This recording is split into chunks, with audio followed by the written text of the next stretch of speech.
Okay, so we are going to learn how to balance a chemical equation. So your first step is that you're going to see this chemical equation. You're going to draw a line under this arrow here, and that's going to separate your left side, which are your reactants, from your right side, which are your products. Okay, so you're going to draw that line to separate everything so that you can easily tell the difference. And it's kind of hard to see, but I just wrote reactants, products on it. Next thing you're going to do is draw what's called the particulate model. So you're going to take a look at each compound, and these little subscripts tell you how much of each atom you have. So here it says I have 2 of the carbons, so I'm going to put 2 carbons, CC. I have 4 hydrogens, so I'm going to put 4 H's.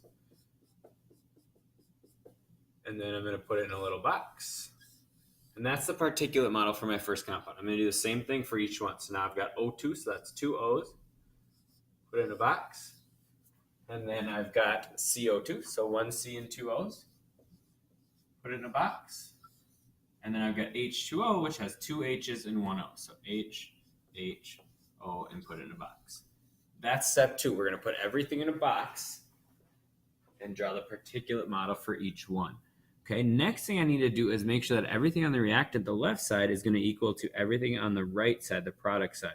So first thing I want to do is look at what elements I have. I'm going to save hydrogen and oxygen for last. So these H's and these O's will be last.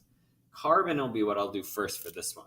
So I've got 2 carbons on the left, and I've only got 1 on the right. So where do I need more? I need more on the right. So I'm going to add another carbon, but I can't just add carbon. I have to have the whole box again. Okay, so now carbons are good. 2 carbons on the left, 2 carbons on the right.